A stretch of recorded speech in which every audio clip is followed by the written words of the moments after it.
Our story begins in an age when the world was still submerged in an immense, formless magical energy. A hollow world without spirit, containing nothing at all. Within that void, the ruler appeared. The ruler did only one thing. He commanded the land to emerge. In that very moment, the magical energy dried up and transformed into solid ground beneath his feet. As for what remained of that energy, it rose upward in obedience to the ruler's command and became the clouds. That was the world recorded in the book the old man Augustus was reading to the boy seated beside him. The child listened attentively, then voiced his thoughts, saying that what he truly needed was to understand the relationship between words and magical energy. A remark that annoyed Augustus slightly. After all, he was teaching without compensation, and the boy was expected to focus and listen until the end. Upon hearing this, the child fell silent and sat calmly. The old man Augustus continued his explanation. After the land and sky came into existence, the moon and the sun were formed, followed by the elements, from fire all the way to lightning.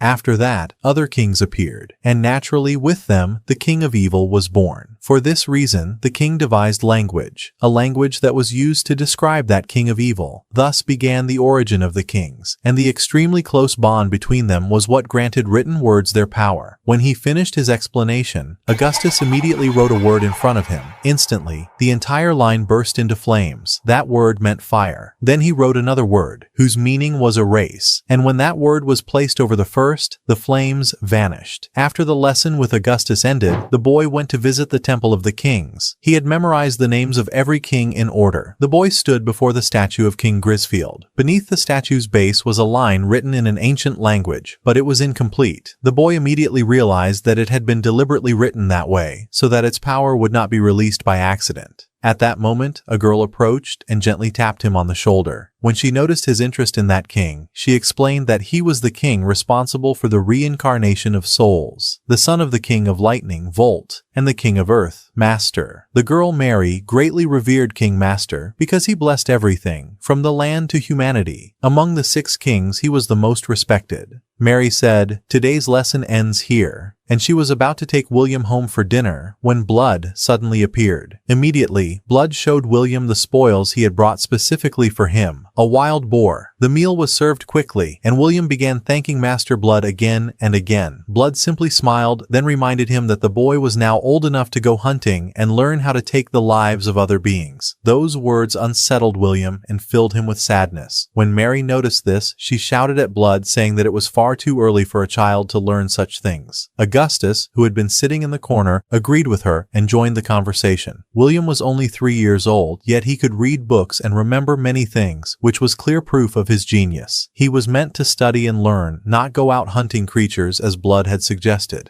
From there, an argument broke out between Blood and Augustus. Although Blood was a skeleton with a somewhat strange appearance, he was extremely kind at heart. William picked up a piece of bread and asked Mary curiously when she had baked it. It was a secret that Mary could not tell William, and William had understood this since the day he was born. He had lived his entire life with only these 3, and each of them had their secrets. There were still many things William did not yet know. He often wondered to himself what made those 3 live together, and why they were living dead, yet he never pressed them or asked about it, because he himself carried a secret he could not tell them, that he was someone reborn from another world. If we return to the day William first came into this world, when Blood, Mary, and Augustus appeared before him, he had been terrified and believed they were going to eat him. But Mary approached and gently patted his head to calm him down. From that day on, William lived with them for 6 months. One day, Mary took him outside the temple for the first time so he could see the outside world. The first things he felt were the sunlight, the deep blue sky, and the scent of grass. As he took in the view, William suddenly burst into tears. When he had first arrived in this world, he thought it was hell. But in that moment, he realized it was not hell at all. It was a blessing. Someone had saved him and given him a new life. William clenched his fist with determination and told himself that he had to live this life the right way.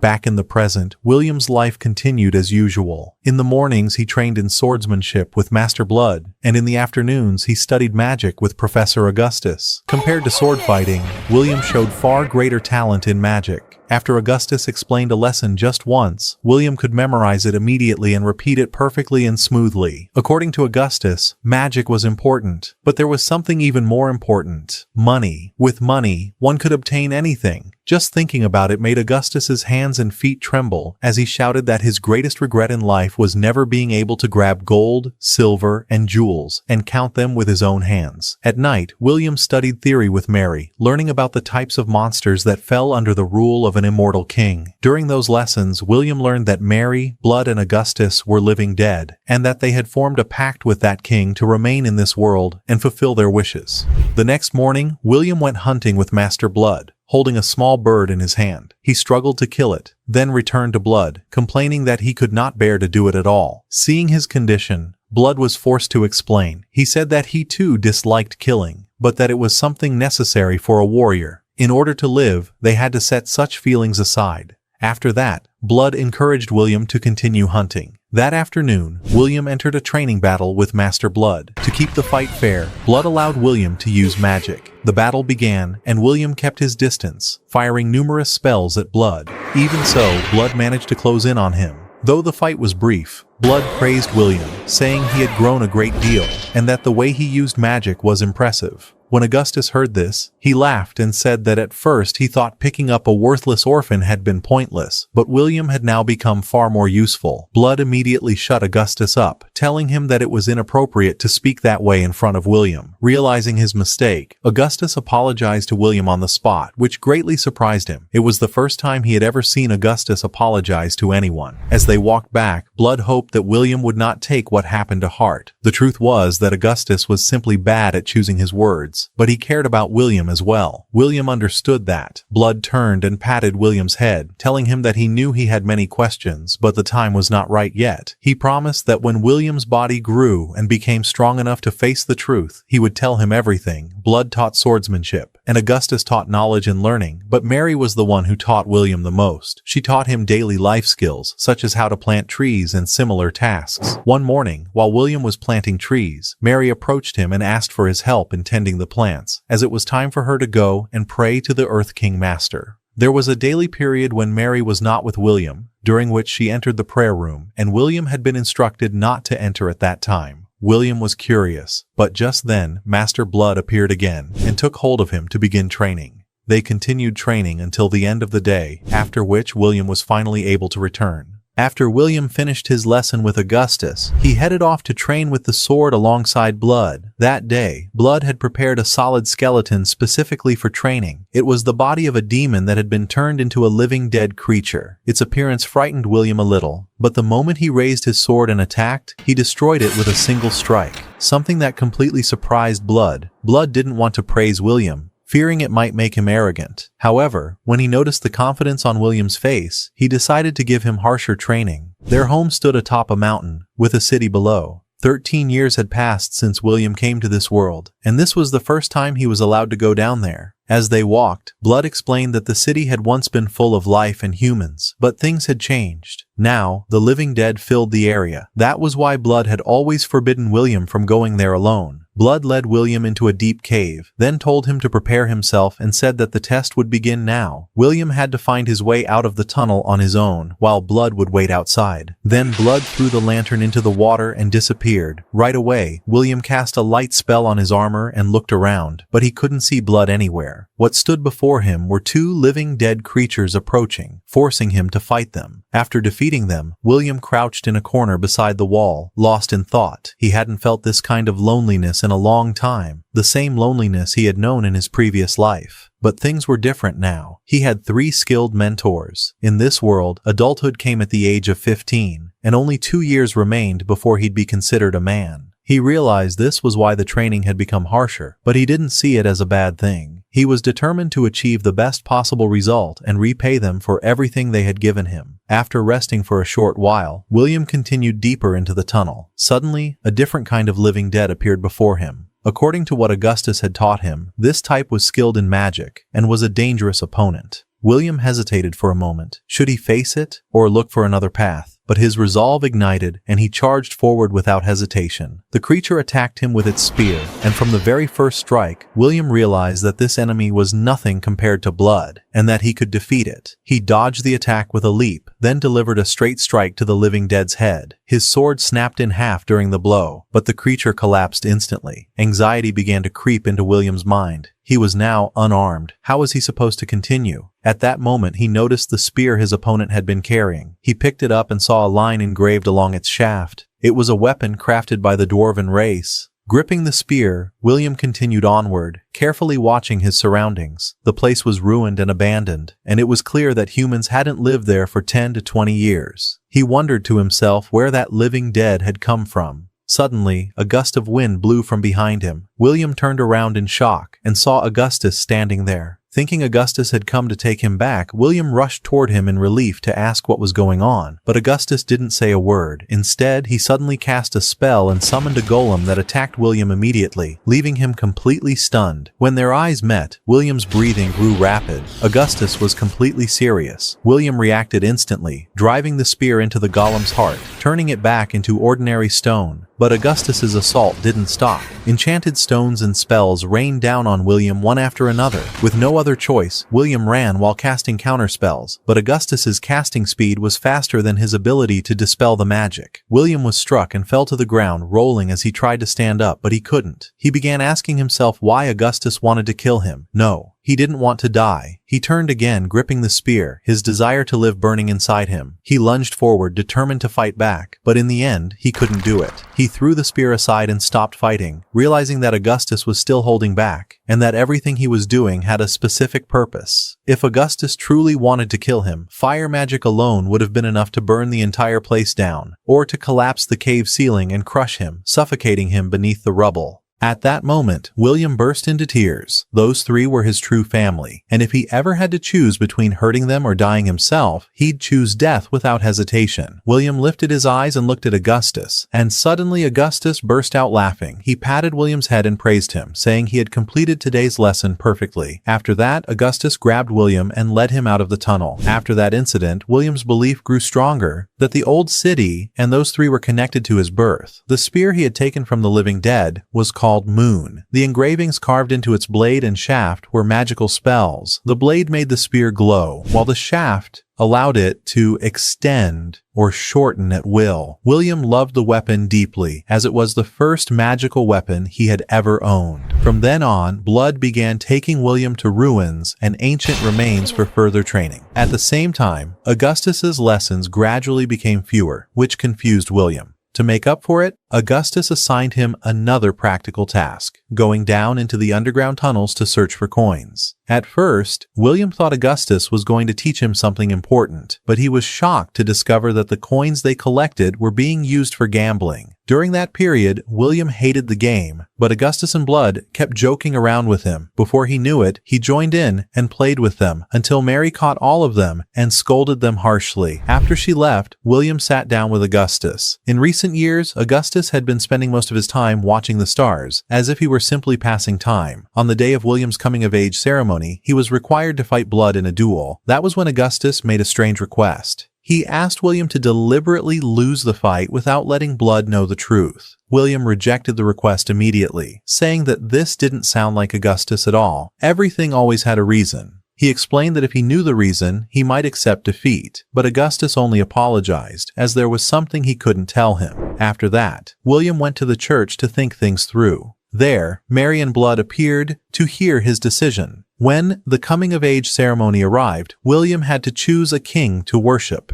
At first, William considered choosing one of the kings, followed by the three of them, but Mary stopped him. She told him that what mattered wasn't following their path, but choosing the king who resembled him the most. According to Mary, blessings came based on how much respect and devotion William held toward that king, and the greater the blessing, the greater the danger that came with it. William could become a great hero, or live a life filled with severe hardship. That was why Mary wanted him to think carefully before making his decision. That afternoon, William was training on the horizontal bar when Master Blood came looking for him. William thought he was about to receive new training, but instead, Blood invited him to drink together. Since William was still too young for alcohol, Blood mixed honey with water. William felt uneasy about Mary finding out, but Blood encouraged him, saying he was old enough to start getting used to it little by little. In the end, William agreed. After drinking, they became lightly drunk, and Blood immediately started a courage testing game. The The first challenge was to spy on Mary while she was changing her clothes. They sneaked up to her door, and blood covered his eyes as he peeked inside. But William couldn't accept the idea. He suddenly rushed into the room, startling Mary, who instantly slapped him. The next morning, William woke up early, with the mark of a handprint still on his face. As he grew older, his instincts had begun to awaken, especially after what he had seen. He ran to the well to wash his clothes, and when Blood found out, he burst into laughter and started teasing him. After finishing the laundry, William returned to continue his sword training. His coming-of-age ceremony was close, and once his duel with Blood ended, it would be time for him to leave the temple. William kept thinking about Augustus's request, unsure whether he could really help him or not. At that moment, Mary came to William carrying a new suit of armor to give him. As she helped him put it on, she asked curiously which king he had chosen. William smiled at her and told her that he'd already made his decision and that he would win today's duel. After William put on the armor, it was time for him to head to the dueling field with Blood. Before they began, Blood explained the rules once again. They were simple. The fight would continue until one side could no longer go on. William put on his helmet and took a defensive stance. The duel began, and Blood rushed in relentlessly, forcing William to crouch and defend non-stop. Blood's attacks were violent, like a raging storm. William realized that a single blow could decide the match. He jumped back and threw a dagger at Blood, trying to use the moment to close the distance. But the attempt failed. Faced with the sheer force of Blood's assault, William realized that a direct confrontation was pointless. There was only one option left. He changed his tactic and charged straight into Blood's attack. Using his shield, he skillfully blocked the strike, then used Blood's sword as a foothold to leap over him and slam him to the ground. Just as William prepared to deliver the finishing blow, Blood grabbed him by the neck and threw him away. Even in that dire situation, William tried to attack again. Blood's sword was close to his throat, but William looked closely and realized he had struck Blood. When he focused his gaze, he saw his own sword piercing through Blood's ribs. Realizing he had no other chance, William accepted defeat. At that moment, Mary ran forward and shouted at Blood, insisting that using that technique was forbidden. Blood ignored her and didn't admit anything, so Mary explained it to William instead. The technique Blood had used dated back to his days in life. He would trap his opponent's sword between his ribs and then counterattack. It was an extremely dangerous technique, which was why Mary had banned it. After the battle ended, William sat with them. Everything they could teach him had come to an end.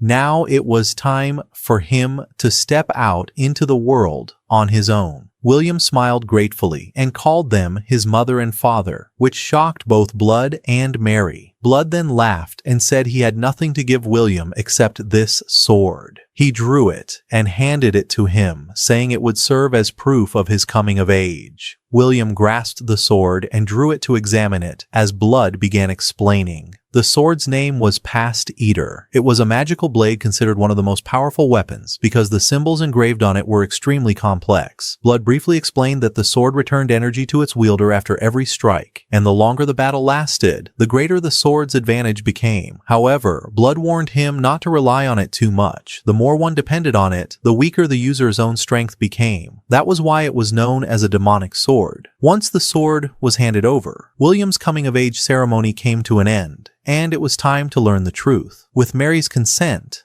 Blood began telling the story, the tale of a legendary king, the demons, and the reason the three of them had raised William. The story went back 200 years, when the Demon King launched a war against this continent. Slaughter spread everywhere, and he used human flesh and blood. The Demon King was insane, possessing the ability to create soldiers from his own flesh and blood, using the demonic sword that William now carried. He could only be harmed through direct cutting attacks, and regions fell one after another. In the darkest moment, when no one even dared to think about overthrowing him, the wandering sage Augustus appeared and declared the prophecy. The time had come for the Demon King's fall. William understood everything immediately, without needing further explanation. Augustus's plan had been simple: sneak into the tunnel beneath the old city and seize the chance to steal the Demon King's sword. The Demon King wasn't immortal. He created his army from his own body, then restored his power using the demonic sword. If it were taken from him, Augustus's group would have been able to defeat him, but Blood stopped William. William was indeed a genius, but he'd made a wrong conclusion. They hadn't been able to defeat the Demon King. When they thought they had him cornered, he revealed his full power. power. That was the first time Blood had ever suffered a crushing defeat in a sword fight. Since they couldn't kill him, they had no choice but to seal him. Mary and Augustus worked together to achieve this, and in the end, they succeeded. At that moment, the echo of King Stagnate suddenly reached them. With the sword past Eater, the Demon King had been capable of completely killing any king, and for that reason, sealing him was an achievement that led Stagnate to thank them. Afterward, he entered negotiations with them. Under the excuse of their exceptional merit, he wanted them to become guardians of the Demon King's seal by turning them into living dead. It was said to be a negotiation, but in truth, he left them with no other choice. And so, Augustus, Mary, and Blood became living dead and maintained the seal until now, guarding this place for 200 years. Because of the barrier Augustus created, they didn't know whether humans outside were still alive or had already gone extinct. Then, one day, William arrived. It was the demons who brought him. When Augustus saw this, he strongly objected, but Mary and Blood decided to take him in and raise him. When William heard the story, a clear thought formed in his mind. He had to repay the kindness of those who raised and taught him, to go out into the world, learn more, build friendships, and one day return to restore life to this city. Suddenly, Mary stopped and hugged him, speaking sad words that confused him. Her tone sounded like a final farewell. The sky darkened, and King Stagnate descended. According to the pact, Mary and Blood had to be taken by him. William fell to his knees under an overwhelming pressure, unable to do anything. At the most critical moment, Augustus appeared. He shouted at William to take Mary and Blood and run, while he would cover their escape. Augustus began chanting spell after spell at Stagnate. Once, then twice, then 3 times, then 4. In a sight that left William stunned. The amount of mana Augustus released was enormous. Greater than anything William had ever seen before, even compared to the quadruple strike spell, which normally required several people working together. Yet Augustus cast it alone and managed to restrain King Stagnate. With the final blow, Augustus unleashed a storm that hurled the king away. He then turned toward William's group and saw that Mary and Blood still retained their souls, and he believed everything was fine. But in the next moment, Augustus was split in two, while Mary and Blood remained unchanged. Stagnate approached Augustus and lifted him up. What had been destroyed was merely an avatar, yet Augustus's ability to shatter it proved that he was truly a great mage. The king didn't wish to lose a powerful servant like Augustus, so he kept him. Then he called out to William. William stood frozen in fear. Stagnate approached him, laughed, and thanked him for the pact that bound Mary, Augustus, and Blood together. Then he revealed the truth. At first, the 3 had become living dead to guard the Demon King's seal. But once their obsession and hatred toward the Demon King faded, the pact would end, and they would become loyal servants to Stagnate. Because of William, Mary and Blood had let go of that obsession, while Augustus still retained some of it. At that point, Stagnate offered William a similar pact, to become a living dead as well and live once more with the 3 of them. He didn't demand an immediate answer. Instead, he gave William until the next evening, when the sun's destructive power would weaken. Then he would return to hear his decision. With that, Stagnate vanished into nothingness. That night, heavy rain poured down. William carried his parents and brought them back home. It was then that he understood everything. Why Augustus had tried to kill him, and why he had wanted William to deliberately lose the duel. All of it had been done to preserve their obsession with the Demon King. They had done everything for that purpose. And yet, William had lived without realizing Augustus's suffering or Mary's and Blood's sacrifices. He fell to his knees and cried bitterly, unable to stop. There was nothing he could do, and he was powerless to repay the kindness of those who had raised him. The next morning, William woke up half aware to find the 3 standing beside him. They were smiling and speaking to him cheerfully, but he knew they were only pretending that everything was fine. When William saw the blood, he realized he had to leave immediately, and he decided to reveal his greatest secret to them.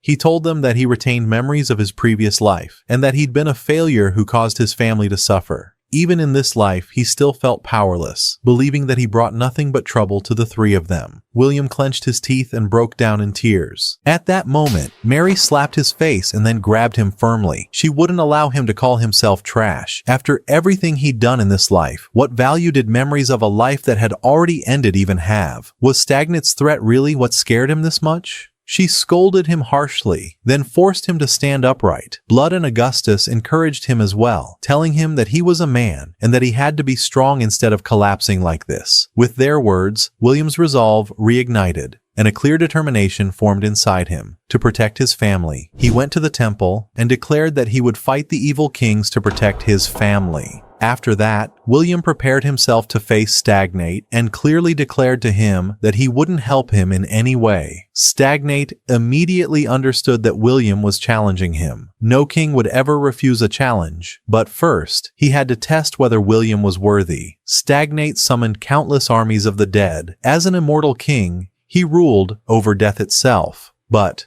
William, gripping his spear, declared that he'd defeat anyone who stood in his way. He fought alone, devising spells to deal with the undead. Whenever he noticed an enemy preparing to cast magic, he used a speed spell and eliminated them instantly. This fighting style surprised Stagnate. Battling hundreds of undead alone was truly impressive. Stagnate halted the assault. He was astonished by William's abilities and wanted more than ever to make him a general in his army. He tried to persuade William to join him and build an eternal world together. William stayed silent and listened. There was no lie in Stagnate's words. His desire was genuine. Stagnate took out a cup and a knife, cut his hand, poured his blood into the cup, and offered it to William. Drinking that blood meant immortality. William placed his spear on the ground and stepped forward, as if he'd accepted. But in the next moment, he drew his ordinary sword and severed Stagnate's hand. With the power of the blade, William actually managed to injure the evil king, but that was his limit. The blood in the cup turned into a serpent, coiling around William's legs and knocking him to the ground. Another strike followed, and William's consciousness began to fade. William awoke inside a still lake. A girl carrying a lantern approached him. At first, his mind was hazy. Then he remembered. She was the King of Light, the queen who had once sent him to this world. She came closer and asked him curiously why he'd refused Stagnate's offer. William answered her honestly. In his previous life, he'd been a failure with no purpose, which was no different from being dead. Since coming to this world, he'd decided to live carefully and to die the right way. Immortality like Stagnate's would only mean returning to the person he used to be. He wanted to live a real life with the three people he considered his family and to die alongside them. That was why he'd rejected the evil king's offer. William's honesty and resolve led the King of Light, Grisfield, to acknowledge him. She reached out, helped him to his feet, and declared that she would be his guide from now on, supporting him as long as he stayed true to his words. William regained consciousness at once and took a defensive stance amid Stagnate's mocking laughter. He brought his hands together in the ritual of the King of Light, which took Stagnate by surprise. The blessing technique ignited William's body in flames. It was the same sacred fire that Mary had endured with him during the bread ritual. After growing accustomed to it, the flames no longer harmed him. Having received Grisfield's blessing, William stood firm and declared that he would spend his life wielding the demonic sword, eradicating evil to protect the world. The first proof of his oath would be this evil king. Hearing this, Stagnate exploded with rage. William's blessing from Grisfield rendered him worthless in Stagnate's eyes. He ordered the army of the dead to attack. With a single strike, William annihilated the undead, causing Stagnate to pale. The flame technique had transformed into a means of granting death its rest. The complete opposite of Stagnate's power. When the army vanished, Stagnate was left alone. William used acceleration and rushed at him. After a powerful blow, Stagnate disappeared from sight. William stayed alert, watching his surroundings for a surprise attack. Grisfield appeared and gently tapped his shoulder as a warning. William refocused and realized he'd moved far from the temple. He activated acceleration and sprinted at full speed. Stagnate's true target had always been Mary's and Blood's lives, not his own. Protecting them now mattered more than chasing Stagnate. As an immortal king, Stagnate understood that the King of Light's blessing allowed William to return Mary and Blood to the cycle of reincarnation, so he deliberately misled William and headed toward the temple. William rushed inside and saw Augustus suspended, with Stagnate standing before Mary and Blood. William ran with all his strength, but he knew it was too late. Even with borrowed power, he couldn't save them. Just as Stagnate's hand reached for them, a brilliant light flashed and forced it back. Master manifested temporarily and saved Mary and Blood. She smiled at Mary, then vanished. Mary stood there in tears, and William understood what had happened. From the very beginning, Master hadn't blamed Mary, nor had she withdrawn her blessing. Instead, she appeared at the most dangerous moment to protect her. Thanks to her intervention, which halted Stagnate for a brief instant, William gained his chance. Using the demonic sword and Grisfield's blessing, he became capable of returning Mary and Blood to the cycle of reincarnation. He slashed toward them directly. He never intended to harm his family. He knew Stagnate would step in to stop it, and that's exactly what happened. As both sides' techniques behind him were nullified, Blood lunged forward and attacked Stagnate, catching him off guard. Stagnate tried to cast a spell, but Augustus's shout rang out, followed by a silent spell that prevented Stagnate from using any magic. It was William's moment. He charged and began striking Stagnate relentlessly with his sword. Despite the pain, Stagnate continued hurling insults, but William didn't care. William pointed his sword at Stagnate's face and declared that, in the name of King Grisfield, he would live and die as a human. The evil king's body faded away, and William collapsed to his knees, gasping. In that moment, he realized that everything he'd used in this battle was the result of Mary's, Blood's, and Augustus's teachings. Without their guidance, he wouldn't have won. Mary and Blood rushed toward him, cheering him on, and Augustus joined them after seeing the tears in William's eyes. Blood suggested holding a victory celebration. Augustus agreed immediately and brought out his old wine and cups. This time, Mary didn't stop William from drinking, but she gripped his shoulder tightly, warning him not to overdo it. Augustus ran off excitedly to prepare, and Mary and Blood tried to follow, but they couldn't even stand. Blood let out a deep sigh. No matter how much he wanted to spend another night like this, it wasn't possible. A living dead who'd lost devotion to the immortal king and lost the will to live couldn't remain in the human world. So, as not to sadden William, he encouraged him with gentle words. There was nothing to grieve. Parents were meant to leave before their children. They had lived wrongly for 200 years, and now it was time for them to rest in peace. Even though William knew the truth, he couldn't accept it. He'd sworn to settle everything with his own hands. He still wanted to see Blood and Mary again, to train with them, to work around the house with Mary, and one day to teach his own children the way they had taught him. William broke down in tears and refused to accept the separation. Mary immediately wiped his face to calm him. There was nothing worth grieving over. She wouldn't allow him to be stubborn in their final moments.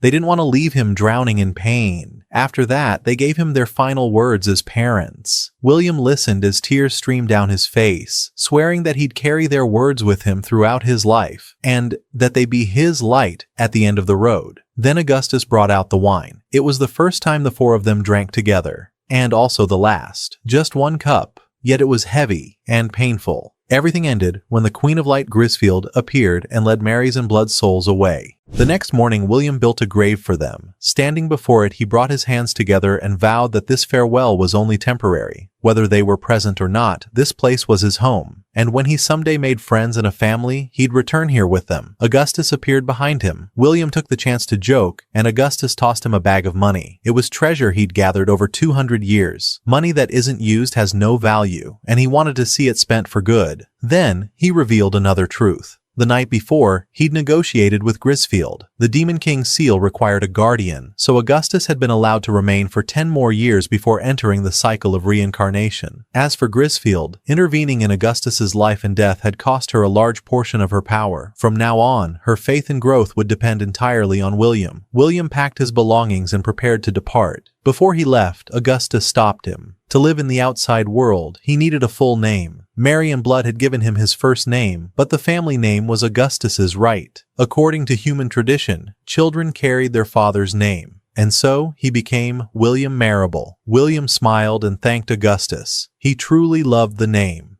200 years earlier, during Augustus's group's battle with the Demon King, Blood fought the undead outside the city, while Mary performed rituals to grant their souls peace. Everything proceeded exactly according to Augustus's plan. From atop the hill, Blood looked down at the distant city. The plan had been airtight, but they'd only managed to delay the battle by 5 days. If the Demon King wasn't defeated within that time, defeat was inevitable. It was a perilous battle. That was why Blood asked Mary to stay behind and not follow him. She refused immediately and threatened to end her own life if he didn't allow her to go with him. Blood had no choice but to agree. Perhaps those were their final moments together. At last, Blood revealed what he'd been hiding in his heart. He proposed to Mary, promising her that if they returned safely, they'd truly be married. On their way to the city, they painted a picture of their future. children who would inherit Blood's swordsmanship and combat strength, along with Mary's caution, steadiness, and magical talent. Just as Augustus had done, they even thought of a name for the child, William, the bearer of the will of helmet and armor. After leaving the city, William encountered many demons along the road, but he no longer saw them as a threat. He walked alongside a long stream for quite some time without meeting anyone. Rain began to fall, so he entered a nearby grove to rest.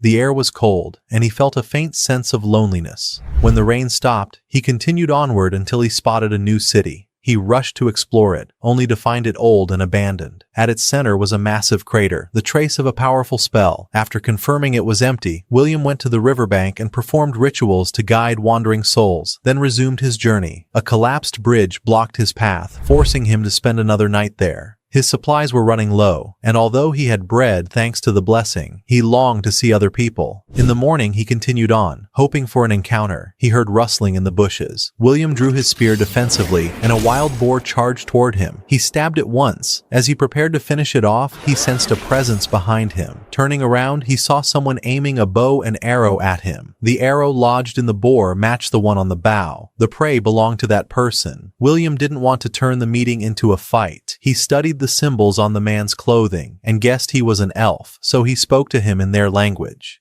The man lowered his bow and explained that the boar was his prey. William nearly apologized out of old habit, but caught himself. He smiled and explained that since he'd finished the hunt, he deserved a share of the meat. The man agreed, and they divided the boar fairly. The organs had to be eaten immediately, so they lit a fire outside. When the man went to gather firewood, William ignited the fire with magic, careful not to reveal himself. Before eating, William performed a blessing ritual, prompting the man to joke about his strange devotion. Before parting ways, William asked for directions. The man explained that the area was the Forest of Beasts, the last boundary of human lands, and guessed that William was an explorer. William agreed briefly. The man pointed out a path along the river. After 2 days, it would lead to a small village. William asked for permission to visit it, but the man grew tense and refused outright. William continued on his way. He called out a name, and the man replied formally, Meneldor. William set up his tent near the stream, thinking for a long time about that long-lived elf. Despite the man's caution, William felt satisfied with his first encounter. He fell asleep. He awoke to a prophecy from Grisfield. Meneldor's village was on the brink of war. William moved at once. Using tracking magic, he reached the area quickly. It seemed the attack hadn't begun yet. 2 soldiers were on patrol. He rushed forward to introduce himself, then sensed danger. He leaped and raised his shield, deflecting an arrow aimed at the soldiers. He was shocked to see that the arrow matched Meneldor's own. He understood the truth. Meneldor wasn't the victim. He was the aggressor. From above the rooftops, Meneldor drew his bow and fired an arrow at William, who continued protecting the 2 soldiers. The moment the alarm was raised, the attacking group withdrew. William didn't let them escape. He increased his speed and chased after them, cutting off Meneldor's path. When Meneldor confronted William, he used magic to trigger an earthquake beneath his feet. William answered with a powerful stomp, canceling the spell outright, something that shocked Meneldor. Meneldor pressed the attack with fire magic, but William cut it down with a single sword strike. Sweat broke out across Meneldor's face. It was too late to run. William charged forward and drove his spear into Meneldor's abdomen, knocking him unconscious, then skillfully bound the group using binding techniques. After that, the soldier William had saved approached him, thanked him, and introduced himself as John, then explained what was happening here. This region was the Forest of Beasts beneath the Fertile Kingdom, a lawless land the kingdom had neglected. Then the attacking group led by Meneldor appeared. John recognized him immediately, as he was a well-known hunter from a nearby village. They'd been living in peace and couldn't understand why the sudden attack had happened. Village elder Tom appeared, thanked William, calmed the people down, and decided to interrogate the attackers before passing judgment. It turned out that Meneldor's village had been attacked by demons, homes destroyed and supplies exhausted. That was why Meneldor proposed the attack, took full responsibility, and asked for mercy for his companions. But theft couldn't be overlooked.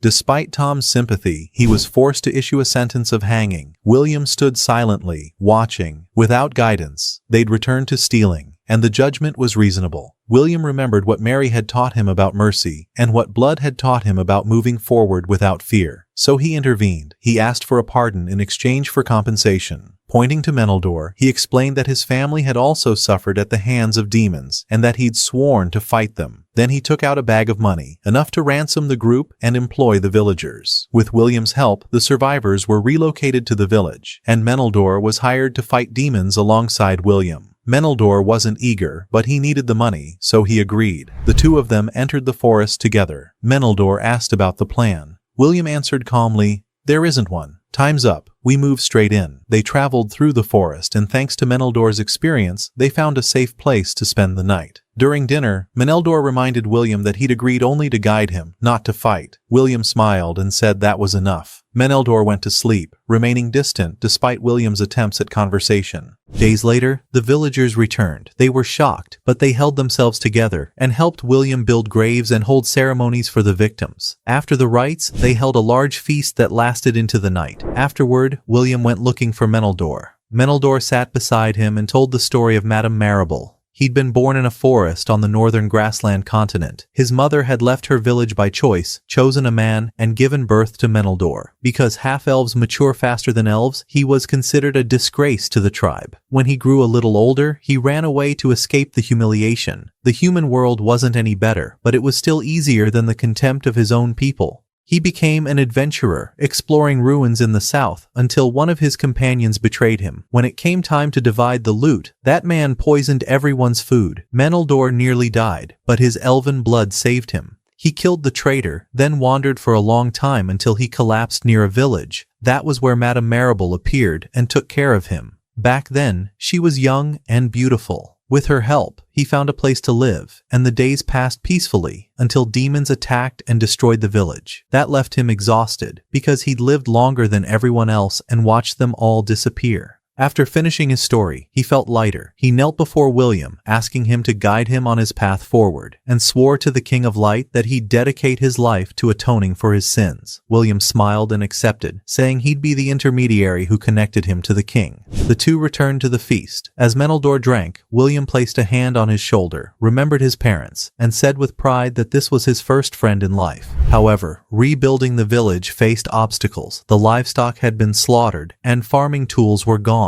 The farmers began talking about buying tools from the white market, but they didn't have enough money. William listened without understanding what the white market was, and he wanted to learn more about it and about its history as well. Meneldor's face froze in disbelief. He couldn't believe how rural William was, or how little he knew of the place. Then he explained. This region lay on the southern border. 200 years ago, demons had attacked it. Even though heroes resisted the Demon King, people were forced to migrate north and establish the fertile empire. The white market had once been a settlement hub for those people. According to what Meneldor knew, the southern continent had once held strong faith in the King of Light, Grisfield. But after the Great Migration, that faith weakened greatly. That was understandable. Homes were destroyed. Demons were everywhere. As a missionary, William's role was to restore that faith, but that was a matter for the future. For now, rebuilding the village came first. To earn money, William invited Meneldor to explore ruins together, agreeing to split any loot evenly. Thanks to William's ability to locate ruins, they quickly gathered enough funds to rebuild the village. They were returning in good spirits when they suddenly heard cries for help. A young man and a girl were being chased by a giant ape.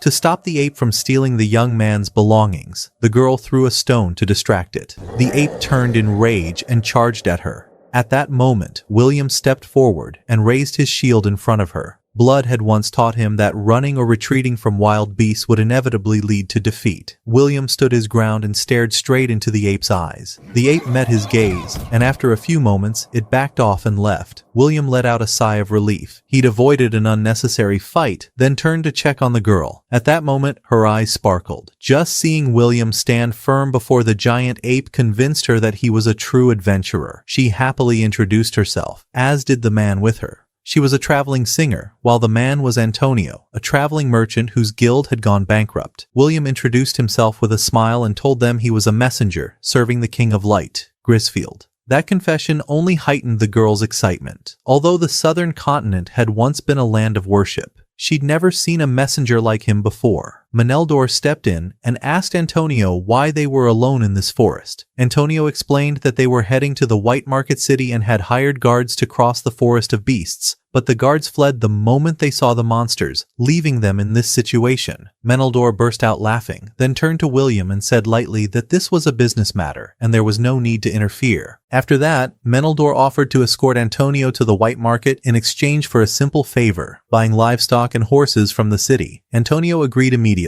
With the decision made, the group set off, Meneldor leading them toward the first of the towns along the way. The singer, B, was overflowing with enthusiasm. Every time they reached a new place, she stopped to greet the village and played a tune on her violin, while Antonio used the opportunity to conduct his trade. Watching how he handled customers and advised them, Meneldor became convinced that Antonio really had been a guild merchant before. Suddenly, Antonio ran over to William and asked if he could use his blessing to heal someone. William agreed and healed a scar on B's body. When they asked about the price, he refused the money, saying it was a blessing from the king. If they truly wanted to thank him, they could support Antonio's business instead. After finishing with that village, the group continued traveling through others, relying on B's singing, William's healing, and Antonio's trading. In this way, they no longer had to worry about travel expenses. After 10 days of traveling, they reached a wheat field at nightfall and decided to camp. Since B was in high spirits, she decided to gift everyone a song. After some thought, she chose to sing the Ballad of the Hero, the Sacred Maiden, and the Wandering Sage. William sat and listened carefully to every word. The song wasn't just a melody, it was the history of a famous exploration party. The story went back to a time when they were merely an exploration team, passing through a village under attack by a dragon. To keep it away, each household had to sacrifice one person in rotation. Mary wanted to help, Blood wasn't willing to intervene without compensation, and Augustus remained silent. That night, a boy came to beg Blood's group for help, carrying a few silver coins.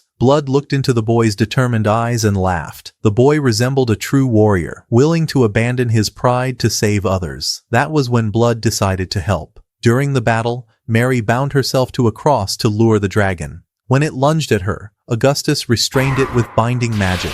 Mary freed herself and returned to his side, and in that moment, Blood charged forward and severed the dragon's neck. After the fight, Mary returned the money to the boy and his sister so they wouldn't be burdened by guilt, while Augustus fabricated a story that the money had been a high-interest loan given so they could start a better life and that he'd collect it later once they made a name for themselves. The song ended there, and B added a few final notes. That boy later became known as Count Dagger of the Fertile Kingdom, and the girl was his elven wife. Though Dagger had long since passed away, his wife, true to elven nature, was still alive, waiting for the day the sage would return to repay the debt of gratitude. That was the complete tale behind the heroic song of the three heroes. William was deeply moved, his eyes filling with tears. He was happy that the outside world still remembered those he considered his family. The next morning, while William was training, Antonio came to him. The moment he saw the spear William carried, he knew it was a masterpiece. He had one question he wanted to ask. "What's your wish?"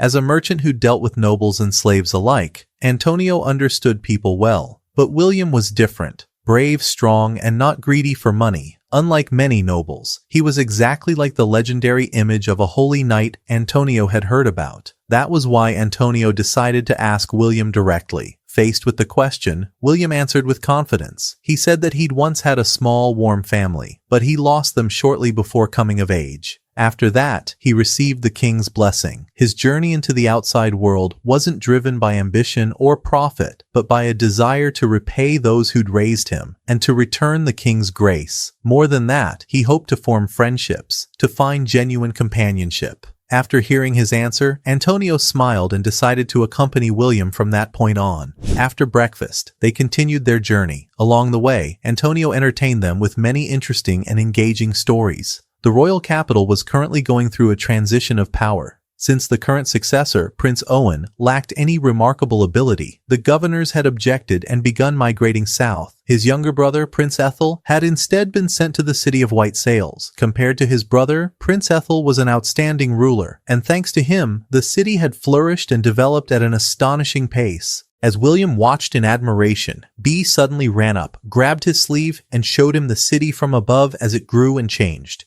In that moment, William imagined Blood, Mary, and Augustus struggling to reach an age like this, and something stirred deep within his heart. The group entered White Sails together. William noticed the absence of checkpoints at the city gate, which piqued his curiosity. Antonio explained that this was Prince Ethel's policy. Since most supplies reached the city by ship, enforcing inspections at the gates would have turned the city into a smuggling hub. Instead, the prince imposed taxes on trading ships and merchants within the city, allowing goods to circulate with great efficiency. B wasn't interested in politics at all, and since this was William's first visit to a large city, she thought it best for him to enjoy himself first. She took his hand and led him through the bustling shopping districts filled with precious jewelry and luxury goods. Surprise followed surprise, and William's excitement kept growing. William stopped beside a pillar along the road, not understanding what it was, so B had to explain it to him. It was a street lantern, lit at night by apprentices of the sages to illuminate the city. Antonio, as always, thought in terms of profit. These lanterns generated good income for both the sages and the city. The moment B heard that, she understood what Antonio was getting at. The largest public bath in White Sails. William's eyes widened with excitement. A public bath. He had to try it. The group headed there, and William was surprised to find the water as clear as a mountain stream. It wasn't just a bath, the place also had a sauna.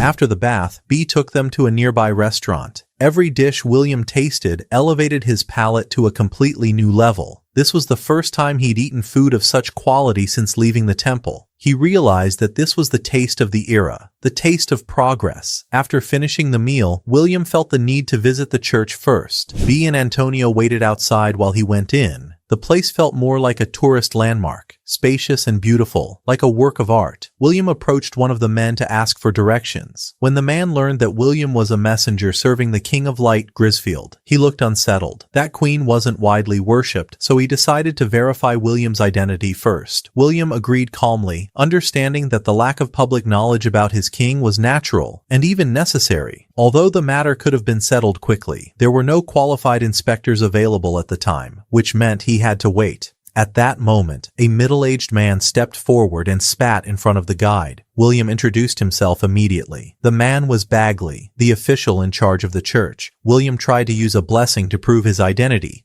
but Bagley scolded him sharply.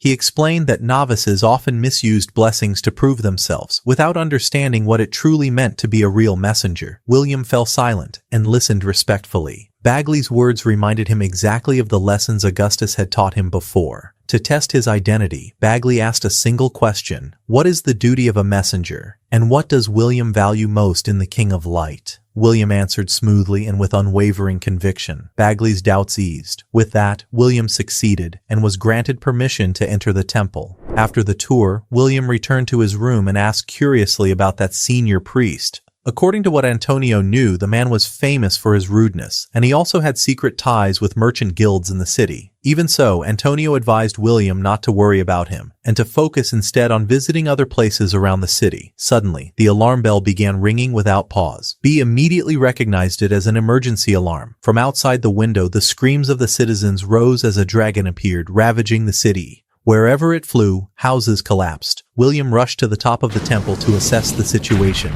The city was drowning in smoke and destruction, and the dragon kept spreading chaos. William couldn't accept it. This was the city his parents had given their lives to protect, and it couldn't be destroyed like this. William acted at once, launching lightning magic at the dragon, determined to keep attacking until he struck it. At that moment, Meneldor appeared and harshly scolded him. The enemy was a dragon, not something to be underestimated. William regained his focus and asked Meneldor for support. Meneldor went down to have B and Antonio evacuate the church and secure the people, while he and William began chanting spells together. William formed a spiderweb spell saturated with lightning, and with the help of a wind spirit, the web surged through the air and caught the dragon. The web couldn't restrain it for long, but it was enough to draw its attention. Enraged, the dragon charged straight toward William's position. William clasped his hands and raised a protective barrier around the church, but the dragon's violent strike shattered it instantly. At that moment, Meneldor cast a powerful wind spell that blasted the dragon away, sending it crashing into the square in front of the church. An opening appeared. William added a binding spell, then used acceleration and rushed forward at tremendous speed, driving his spear into the dragon's chest. But it wasn't enough. The thrust wasn't fatal, and the dragon was about to unleash its flames on the crowded area. William hesitated for a split second, then remembered Blood's lesson. He surged forward, grabbed the dragon by the neck, and squeezed with all his strength. If you don't know what to do, use your body. He kept tightening his grip until the dragon's breath stopped, then released its body. The moment the dragon fell, Antonio rushed over and grabbed William's hand, thanking him for saving the city. B played a victory tune, and applause erupted from the people around them. After that, William and Meneldor continued helping the citizens repair the damage until late afternoon, when a priest came running to inform them that the city's ruler, Prince Ethel, was requesting William's presence at the palace. Prince Ethel personally summoned William to thank him for defeating the dragon and saving the city. As its ruler, he wished to reward him, so he asked if William had a wish. William then spoke about the forest of beasts and the villages that had been attacked, requesting that the prince send forces to help. The prince refused immediately. The monsters in that forest emitted a poison called miasma, and inhaling it could drive people mad. Launching an assault on the forest was an extremely dangerous gamble. After hearing this, William asked for another wish. If the principality couldn't intervene, he'd use his own money to form a mercenary group and lead the invasion himself. He was confident in his abilities and couldn't leave the suffering creatures there without help. Prince Ethel narrowed his eyes. William was exceptional, but he might also be dangerous. William understood the implication at once. An unknown hero, gathering military force outside the prince's authority, was a potential threat. The prince looked at him seriously, waiting for his response. William noticed the two soldiers standing beside him. He could deal with them, but he knew doing so would go against the king's will. He had to act wisely and find a reason that would change the prince's stance. William stepped forward and declared that he was a messenger of the King of Light, Grisfield, and that his duty was to illuminate the darkest places. As a messenger, it was only natural for him to stand at the forefront of danger. He placed a hand on his chest and said with conviction that he had to light the path for the creatures crying in the darkness and be the one to show them the way. Then he knelt before the prince, asking for permission to carry out his plan. The prince told him that the path he'd chosen was extremely dangerous, and that even if permission were granted, there was no guarantee anyone would follow him. Yet William kept looking at him with eyes full of resolve, determined to crush anyone who dared to stain this world. Prince Ethel burst into laughter. He was now certain that William was a high-ranking messenger, and that his companion Meneldor was no ordinary person either. Seeing William's confusion, the prince explained that Meneldor had been ready to kill the prince himself the moment he sensed hostile intent. Suddenly, a loud voice echoed from the doorway. Bishop Bagley stormed in, furious, and scolded the prince. William was already registered with the temple, and summoning him directly to the palace without passing through the temple was a blatant insult. Prince Ethel smiled and replied that an invitation was one thing, and coming was William's own decision. He also pointed out that the temple's own members had been eager for William's arrival. That only fueled Bagley's anger, and he vowed to reprimand his men later.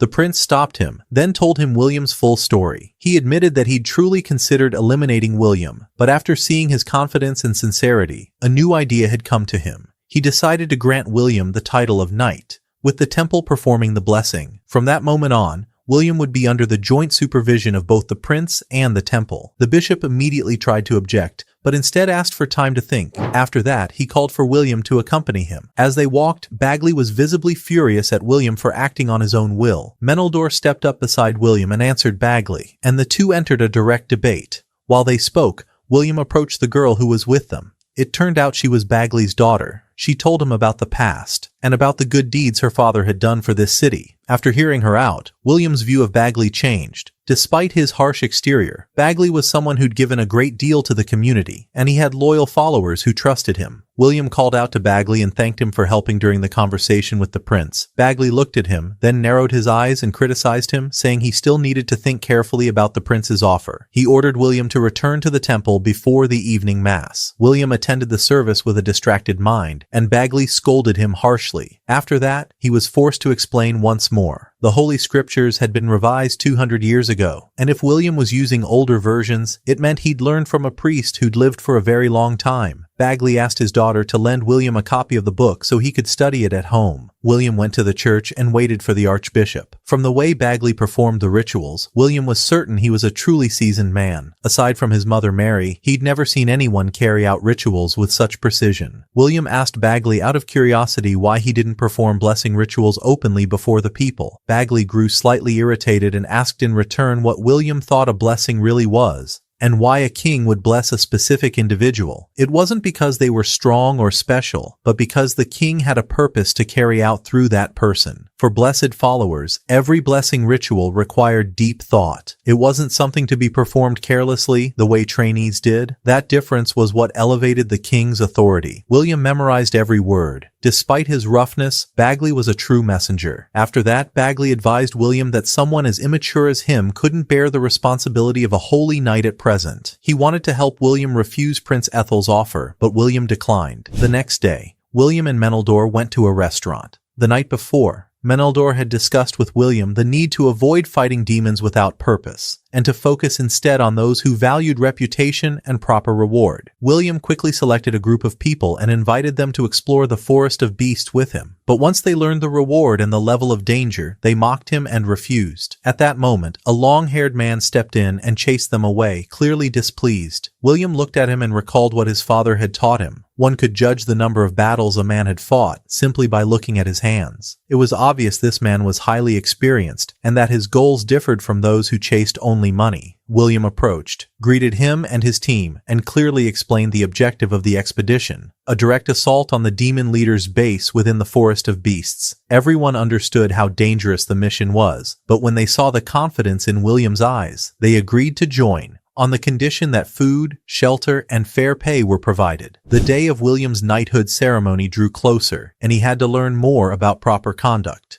Antonio was trying to calculate the cost of buying horses for the expedition team, but the large number overwhelmed him. William stepped forward and suggested buying sick horses instead, assuring them that he'd heal every single one. When Bee learned that William would be working with Rastov on the expedition, she was delighted and wanted to help by gathering additional information. It turned out she already knew Rastov. He was a well-known hero in the city, someone who took on jobs everyone else refused. He accepted them all, yet never sought fame. That only increased her curiosity, but she'd never once succeeded in getting him to open up about himself. At last, the day of the ceremony arrived. The deputy bishop and Prince Ethel personally attended the knighting ritual. From that moment on, William was officially recognized as a holy knight. That evening, while Meneldor sat in his corner drinking wine, William thanked the deputy bishop for organizing the ceremony. Though he regretted Bagley's absence, an enthusiastic young man suddenly rushed over and grabbed William's hand, inviting him to join an arm wrestling contest. He also invited Meneldor and Antonio. William watched the scene with a genuine smile. He'd finally succeeded in spreading the idea and mission entrusted to him by Grisfield among the people of the city. With great enthusiasm, William's team and the veteran explorers began their work, launching attacks against the monsters in the Forest of Beasts. After clearing several areas, the team started delivering essential supplies to nearby villages. As the supplies arrived, the farmers' work gradually improved. There might be losses at first, but profit would surely come in time. Antonio managed the finances with precision and handled the movement of the main capital for William's team. William left that entire side to him. His own role was to lead the explorers and remain committed to serving the church. In response to William's request, despite their young age, these messengers were highly skilled in rituals and proved to be a great help to William. Rastov's team also returned, but their mission was slightly different. The moment reports came in about monsters moving near villages, Rastov's group set out to hunt them down. William looked over the monster corpses they brought back and noticed that each one had been killed with a single sword strike. That was when he realized the title Piercer, given to Rastov, wasn't an exaggeration. Within the Forest of Beasts, many scattered villages existed, unable to communicate with one another, burdened by old conflicts between them. This was where Bee's role shone. Her singing eased tensions between villages, bringing them together around the same table to share wine. This was exactly what William aimed to achieve in the Forest of Beasts, and over time, the change became clearly visible. Thanks to their efforts in driving out the monsters, the region gradually became safe. Merchants began to arrive, and the area grew lively once more. Seeing this, William finally understood what Augustus had meant. The ability to trade and earn money was no less important than magic itself.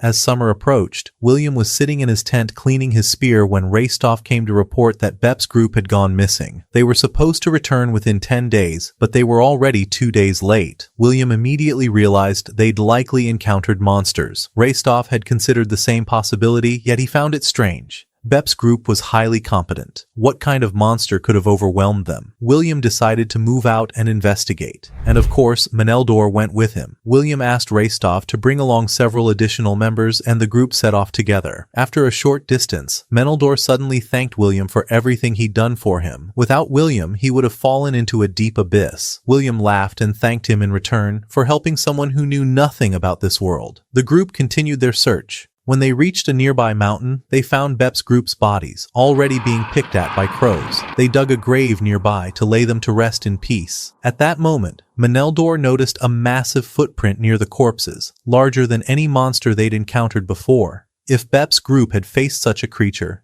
it was only natural they couldn't survive. Still, they'd fought bravely. William performed rituals for their souls, while Rastov narrowed his eyes, reassessed the situation, and reminded William that one member of the group was still missing.